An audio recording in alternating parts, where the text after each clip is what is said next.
다시 세워지는 여호와의 질서, 다시 세워지는 하나님의 질서라고 하는 지하에서 오늘 말씀을 나누면서 함께 은혜를 받고자 합니다. 냉전 시대라고 그렇게 얘기하는 그 시대가 독일에도 있었습니다. 그래서 독일이 동독과 서독으로 이렇게 나뉘어졌었는데 베를린 장벽이 그 분열을 상징하는 구조물이었습니다. 그러나 1989년 오랫동안 억압받았던 동독 시민들이 연합하여 평화적 혁명을 일으켰고 결국 베를린 장벽은 무너졌습니다. 한때 강력해 보였던 그 억압하는 그 질서는 결국 무너지고 자유와 회복이 그들에게 찾아왔습니다. 오늘 본문도 마찬가지입니다. 아달랴가 강탈한 왕위는 하나님의 질서를 거스리는 것이었습니다. 겉으로 볼 때에는 상당히 강력한 그런 힘을 지니고 있었다고 볼 수도 있습니다. 그러니까 6년 동안 그렇게 섭정을 하면서 그가 온 유다를 다 통제한다고 생각했을 겁니다. 그러나 아무리 악이 강해 보여도 하나님의 때가 되면 반드시 무너진다고 하는 것이 오늘 본문의 아주 강력한 외침입니다.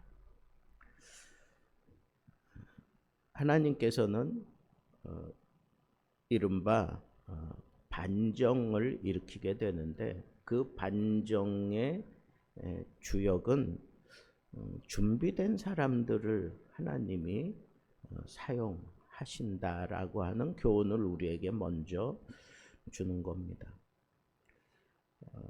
하나님의 그 오묘한 섭리를 위해서는 각 필요를 따라 한 사람이 필요했는데 그 한 사람 여호야다가 이제 반정을 일으키는 주역이 됩니다.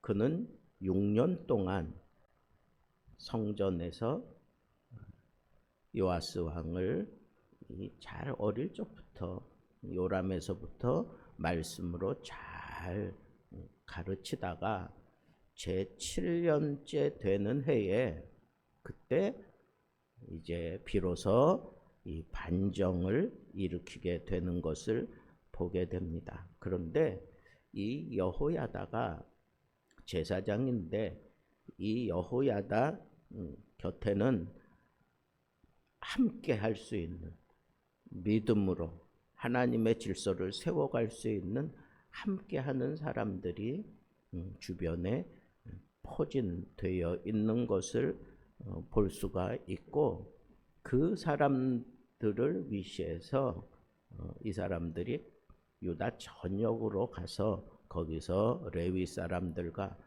또 이 반정을 위한 뜻을 같이 할 수 있는 그런 경건한 사람들, 레위 사람들 그리고 각 도시의 족장들, 방백들 이런 지도급의 사람들을 다 불러 모아왔습니다. 저는 이런 생각을 해봤습니다. 하나님의 때가 돼서 반정을 일으킬 때에는 이미 하나님이 그 마음으로부터 다 준비되어 있는 사람들이 전역에 퍼져 있다라고 하는 이 사실을 저는 오늘 말씀을 통해서 확신하게 되었습니다. 나 혼자 하나님의 뜻을 붙들고 씨름하고 있는 것 같지만 사실은 전역에 흩어져 있습니다. 엘리야가 나만 혼자 남았습니다. 그럴 때 아니다.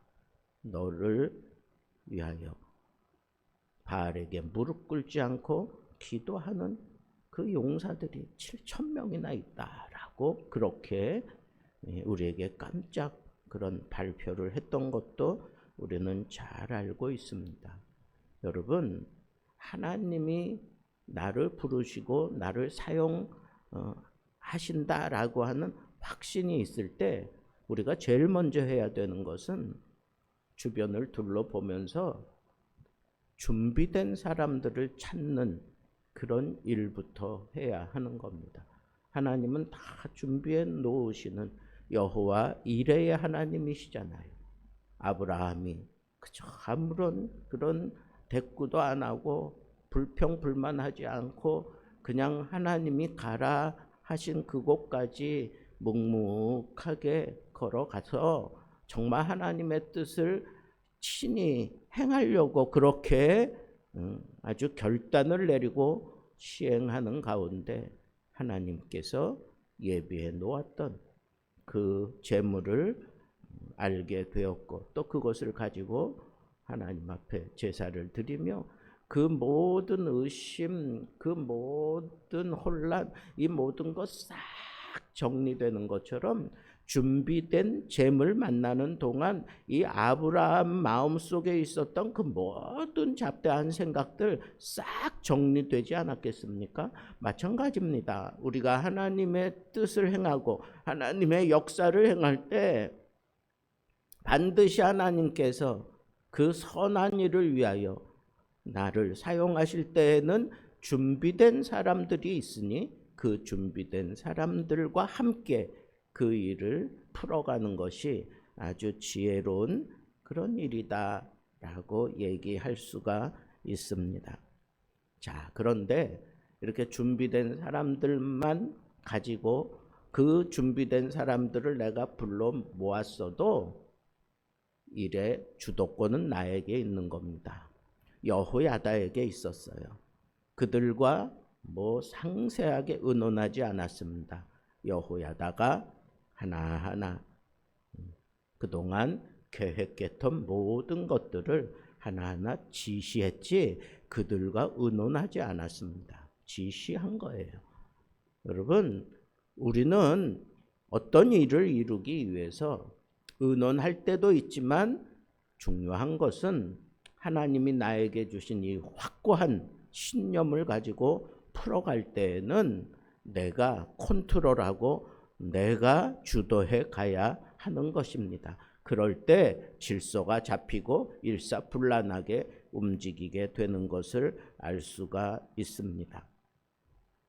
제2차 세계대전 당시에도 그 독일과 맞섰던 그 연합군이 프랑스 해안을 통해서 이 나치 독일을 몰아내기 위해서 이른바 D-Day 작전을 펼쳤습니다.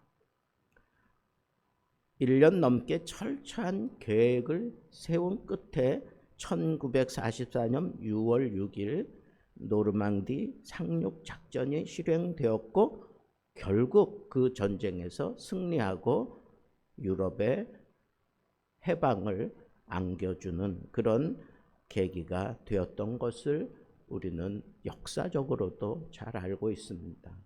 1년 동안 준비한 겁니다. 여러분, 이 여호야다는 이 반정을 위하여 6년 동안 준비하고 7년째 그 반정을 일으켰던 겁니다. 6년 동안 철저하게 계획하고 준비하고 그 모든 계획이 성립되고 나면 그때는 이 함께 할 수 있는 준비된 사람들을 불러 모아서 이제 그 일을 실행하면 되는 것입니다. 그래서 오늘 말씀에도 보면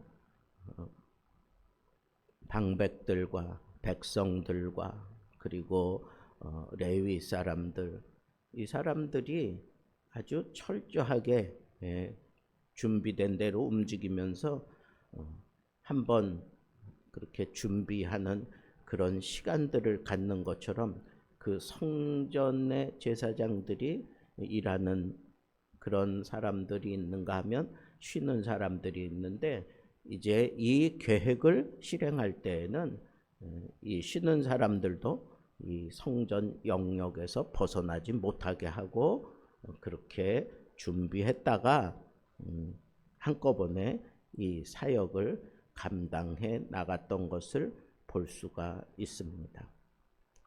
여러분, 우리는 이 하나님의 그 질서를 다시 세워 가실 때 쓰임 받기 위해서 준비되어 있어야 하고 철저하게 계획을 세우고 그것을 실행하는 그런 훈련을 거쳐서 그리고 용기 있게 한 번에 그 일을 실행하게 됨으로 인해서 완벽하게 승리를 일궈내야지, 이렇게 했다가 안 되면 저렇게 하고 또 저렇게 했다가 안 되면 또 다른 기회를 찾고 이런 식으로 생각해서는 제대로 반정이 일어날 수 없다는 것입니다. 딱 계획하고 훈련됐으면 그때는 한 번에 이 일이 끝나야 하는 겁니다. 그래서 여호야다는 무작정 그냥 좋은 뜻이고 이것이 하나님의 뜻이다라고 하는 것만 강조하고 반란을 일으킨 게 아니고, 이 반정을 일으킬 때 왕을 보호하는 사람들을 배치하고 그리고 다윗의 그 무기들을 꺼내 가지고 백성들에게 나누어 주고 그리고 전략을 세워 가지고 일사불란하게 움직이면서 이 반정을 성공적으로 이루어 내었던 것을 우리는 생각해 봐야 하는 것입니다. 그래서 그 일사불란하게 움직이며 이제 왕이 세워지고 그리고 모든 백성들이 춤추며 그리고 막 찬양하고 왕은 만세수를 하라고 하는 그런 칭송을 하고 막 시끌벅적하니까 이 아달랴가 그 광경을 보면서 반역이다, 반역이로다 막 그렇게 외치는데, 그때 이 여호야다는 그 아달랴를 그 성전 영역에서 처분하질 않아요. 그냥 대열을 딱 갖추어서 몰아냅니다. 다 몰아냅니다. 그래서 그 성전 영역에서 벗어나서 결국은 거기서 이 아달랴를 처단하는 것을 볼 수가 있습니다. 이 아달랴는 참 멋진 사람이에요. 하나님의 뜻을 내가 일으키는 반정을 이끌어가는 사람이면 적군을 봤을 때 당장에 그냥 처단해도 될 것 같은데, 그 처단하는 것조차도 하나님의 뜻 가운데서 행하는 겁니다. 성전에서 피부림이 일어나는 것을 하나님의 뜻이 아니라는 걸 분명히 알기 때문에 그를 대열을 지어서 몰아내고 그리고 난 다음에 아달랴를 처단했던 것을 보면 철두철미하게 이 여호야다는 이 반정 처음부터 끝까지 하나님의 뜻에 어긋나지 않게 이렇게 진행해 왔고 결말을 맺었다라고 하는 것이, 이게 정말 놀라운 일 중에 놀라운 일입니다. 권투 선수들이 막 링에서 막 자웅을 겨루다가 상대방이 막 피를 흘리면 막 내가 흥분이 된대요. 치는 사람이 막 흥분이 되어가지고 끝장을 내게 된다는 거예요. 그게 인간의 본성이고 그게 감성이에요. 자, 아달랴가 모든 사람들의 적 아달랴가 딱 등장했을 때 그냥 단순하게 그 사람만 제거하면 모든 거 평정되는 건데, 여기가 성전이기 때문에 그를 몰아내고 그리고 몰아내고 난 이후에 처단하는 것. 여러분, 이게 쉬운 게 아니라는 거예요. 인간이 전쟁을 하다 보면 뭐 이러니 저러니 막 그냥 흥분하고 막 그냥 그 본성에 따라 움직이게 되는 건데, 이 여호야다는 철두철미하게 하나님의 뜻에 어긋나지 않게 반정을 일으켜 승리했던 것을 우리는 아주 중요하게 생각해 봐야 합니다. 또 하나, 악한 세력은 하나님의 때에 준비된 사람들에 의해서 반드시 몰락되고 해결된다고 하는 이 사실을 우리에게 보여주는 겁니다. 역사적으로도 이런 일들은 얼마든지 있습니다. 루이 16세 그리고 프랑스 혁명이 1793년에 일어나게 되는데, 1789년에 프랑스 혁명이 일어나기 전까지 루이 16세는 왕권을 남용하고 백성들을 아주 굉장히 억압을 했습니다. 그 백성들은 점점 분노가 차올라왔고 1793년 루이 16세는 결국 단두대에서 처형당하고 말았습니다. 여러분, 권력을 잡으면 모든 것을 다 가진 것 같아 보이지만 하나님의 때가 되면 하나님의 정의는 반드시 실현되어진다라고 하는 겁니다. 아달랴도 마찬가지였습니다. 처음에는 절대적인 힘을 가진 듯이 보였습니다. 그리고 자기 생각에는 다윗의 그 혈통만 다 끊어놓고 나면 영원히 자기 왕국이 지속되리라고 생각을 했습니다. 그러나 하나님은 하나님의 사람들을 통해서 갓난아이 요아스를 유모의 품에, 그리고 여호사밧을 통해서, 그리고 성전에서 여호야다가 길러내면서 함께 반정에 대한 그런 꿈을 가지고 하나님의 뜻을 다시 온전하게 이루어내기 위해서 그는 준비된 사람들을 불러 모으고 철저한 계획과 준비 속에서, 그리고 하나님의 뜻에 어긋나지 않게 이 반정을 성공시키게 됨으로 인하여 결국 악한 자, 하나님의 뜻을 거스리고 자기 왕국을 실현하려고 했던 악한 자 아달랴는 심판받고 말았습니다. 마귀에 대한 하나님의 승리를 여기서 우리는 볼 수 있어야 하는 것입니다. 저는 오늘 말씀을 통해서 여러분들에게 이 한 가지 던지고 싶습니다. 여러분들은 혹 하나님의 뜻을 거스르면서까지 어떤 일을 움켜쥐려고 하는 그런 어리석은 모습은 없습니까? 내가 좀 억울한 일 당하고, 내가 괴로운 일 당하고, 분할 만한 그런 상황이 나에게 막 겹겹이 쌓여 올지라도 이건 하나님의 때를 기다리면 반드시 하나님이 이 악을 제거하고 그 하나님의 때에 내가 쓰임받으면 좋겠다라고 하는 그런 꿈을 가지고 여호야다처럼 성전에서 하나님의 뜻을 생각하며 준비하고 있다가 하나님이 꿈을 실현할 수 있도록 용기를 주시면 내 인생에 역전을 이루어내고 하나님의 무너진 그 질서를 다시 세울 수 있는 그런 멋진 믿음의 사람들 되기를 우리 주님의 이름으로 축복합니다.